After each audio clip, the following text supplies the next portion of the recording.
is x equals negative b plus or minus the square root of b squared minus 4ac, everything divided by 2a. What the heck are this a, b, and c? Well, they just come from the quadratic, which we know is ax squared plus bx plus c equals 0. So a is the coefficient of x squared, b is the coefficient of x, c is the constant. The only trick to this is you have to have one of the sides equal to 0. If one of the sides isn't, you need to make it 0 before you can use quad formula.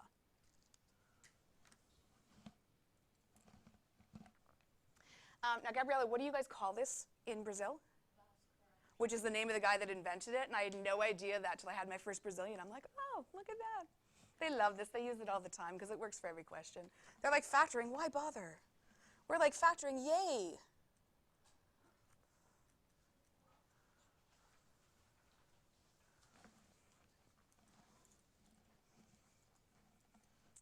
So I put a little note there next to the example. Yes, I know this can be factored, and we're actually going to do it that way first and just prove that quad formula is going to give us the same answer.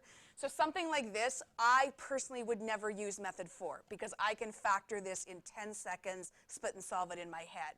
If you didn't know how to factor, that's when you would grab Q4. So this isn't one necessarily I would do this method. I just wanted to start with an easy one. So we're going to solve it with method 1 first. Then we'll do method 4, and we're just proving it's going to give you the same example either way.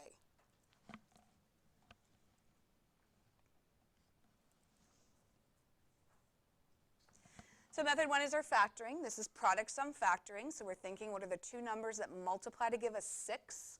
So product of 6. Add or subtract to give us negative 5. So sum of negative 5.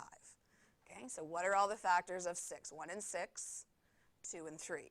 Okay, how can we get negative 5? We need to be a little careful when the question's 5 and 6 because there's kind of two possibilities when you first think it through. If I give you 1 and 6, is there a way to make negative 5? Yes. What's the first possibility? Okay, so I'm just going to jot that off to the side just so you can see it for the visual people. What about 2 and 3? Is there a way to get negative 5? Yes, negative 2, negative 3. So we just need to be careful of the fact this is positive. Because this is positive, what do we know about the two signs here? They have to both be negative. Otherwise, this would be a negative. So this guy is out. So it has to be x minus 2, x minus 3.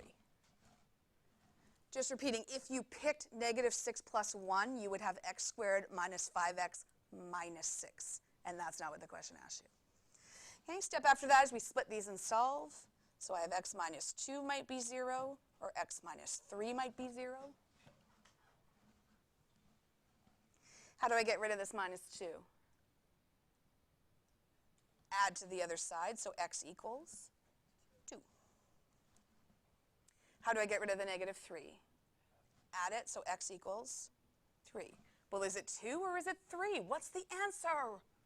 It's both. This one happens to have two answers. This is how I would personally do the question because I'm really fast at factoring because I've been doing it forever because I'm old. Let's do method 4, which is going to show you it's going to give the same answer. It's just going to be more work for this one. First thing you check is one side equal to 0? So I'm just going to write down equals 0 question mark, just so you know when you look back, it's the first thing we talked about. And yes, one of the sides equals 0. If it didn't, you'd have to take everything to one side. Now what I like to do is I like to list out my A, B, C, just so I can see them and it's really clear what is A, what is B, what is C.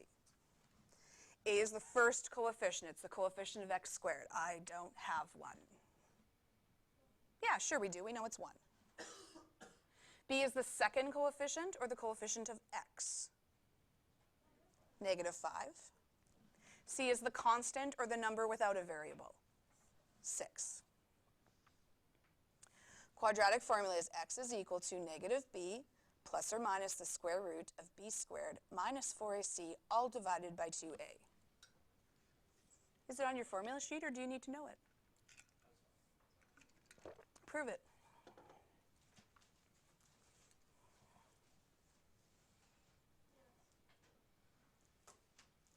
So again, don't be lazy just because someone said yes, because what you're doing is training your brain where it is on the sheet. So when you physically look at it, your brain's being imprinted. Oh, there it is. It's on this spot on the sheet. It'll also always be up on the wall, so it's not going anywhere. It'll be up there. Okay, I'm just going to directly substitute first. I'll do all the simplifying after. There's a negative in front of the b, so I need to keep that. And then b is negative 5, and I'll clean up that negative in the next step. Then I've got a plus or minus. I've got that big square root. And now when you simplify under the radical, just make sure you're using brackets because it's going to affect your squaring. So I'm going to put negative 5 with brackets squared. Then I've got negative 4, open bracket. A is 1, close bracket. Open bracket, C is 6, close bracket.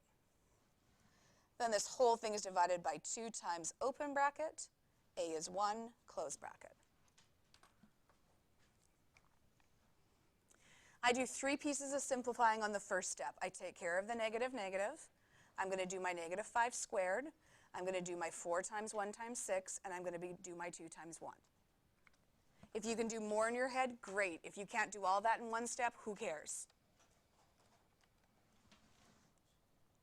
So first thing I'm going to take care of the negative 5 gives us what? Positive 5. Then I've got the plus or minus root, and I'm going to do exponent first. So negative 5 times negative 5, 25. Then I'm doing 4 times 1 times 6. So 4 times 1, 4 times 6. Like dead silence. 4 times 1 times 6, 24. And on the bottom, I've got 2 times 1, which is 2. Next thing I'm going to do is just simplify that radicand. So I've got the 5, I've got the plus or minus root something, and I've got 2 on the bottom. All I'm going to do next is 25, minus 24. 1. Do you remember yesterday when we did method 3, we had a bunch of kind of nasty root questions? We had like 3 plus or minus root 12. That's why you get this, oh, lefties, I smudged it. That's why you get these kind of roots, because it's coming out of quadratic formula. If this is a perfect square, we evaluate it. If it's not, we leave it.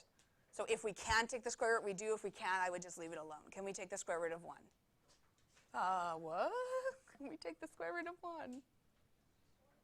Yeah, it's a perfect square. What times 1 gives us 1?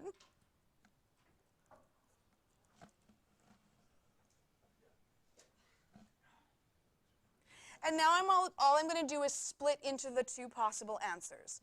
The first one is 5 plus 1 divided by 2. And the second one is 5 minus 1 divided by 2. So I'm just splitting that plus minus into the 2 different answers.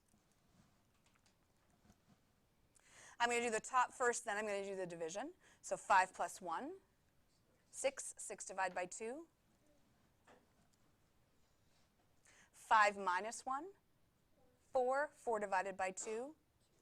What are my 2 values of x? Take a look. Exactly the same answer as the factoring. A question like this, I would never use quad formula, because look at the amount of work that took me as opposed to factoring. I just used an example like this just to prove to you it's the exact same answer. Typically, quad formulas are backup when factoring doesn't work. So when we get a question that you cannot factor, that's when we turn to quad formula. Or method 2, or method 3, whatever you choose. Questions so far? That's kind of like the start of method 4. When we listen to what does A represent? A is the value in front of the x squared. And there's no value, so it's that imaginary 1 that we know is there, even though we don't have to see it, blah, blah, blah. How you feeling so far? I know it's a little scary at first. I know. What's the purpose of method 4? It's method 3. They've just done all the work for you. Example 12.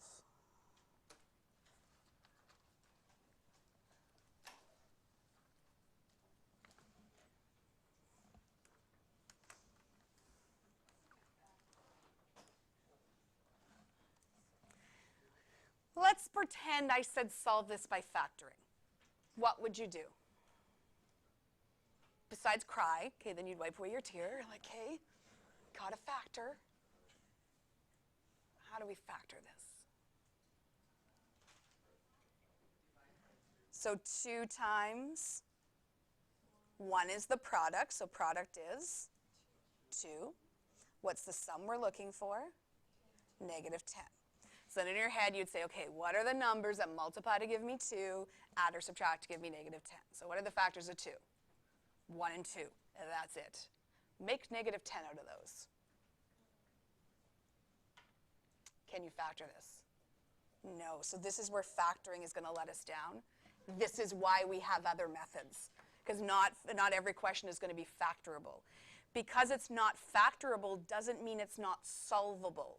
What it means in terms of the graph, and you'll see this next unit. Remember we talked about this U shape yesterday? And that it's probably going to have 2 solutions. What it means if it doesn't factor is this doesn't cross at nice even points. It doesn't cross at 2 or 3 or negative 1. It's crossing at yucky decimals. That's what it typically means. It doesn't mean there isn't a solution. It just means factoring isn't going to work for you.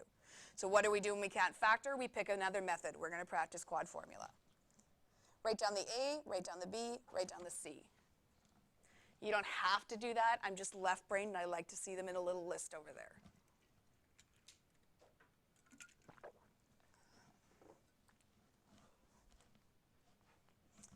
What's the value of A? What's the value of B? What's the value of C? Quad formula, x is equal to negative b plus or minus the square root of b squared minus 4ac divided by 2a.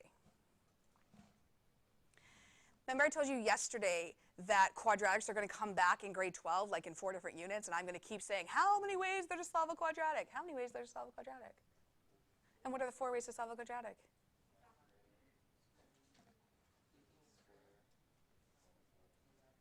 Well, guess what I said to my grade 12s in last period yesterday? How many ways are there to solve a quadratic? And then they groaned and we went through the 4 ways. They were like factoring, and then we got to one you can't factor. And so what did we have to pull out in grade 12? Quad formula. And they groaned and they complained, but we did it. This is going to come back over and over and over and over because quadratics never leave. They're always there. I'm going to show you with this one how I do a little bit of simplifying as I'm substituting in. So I'm not going to go as step by step as before. Right away I take care of this negative, negative. So I say negative, negative 10 is positive 10. Then I keep the plus minus, then I keep the square root. I like to do the squared right away, so I just go negative 10 times negative 10. I keep the negative 4, but I like to do the a times c right away, so 2 times 1. And then on the bottom, I do 2 times a right away because I can see 2 times 2 is going to be 4. If that's too much for you, you don't have to do that in one step. So what I do is the negative, negative, I do the squared, I do the AC, and I do the 2a. If you'd rather show that all, there's nothing wrong with showing that.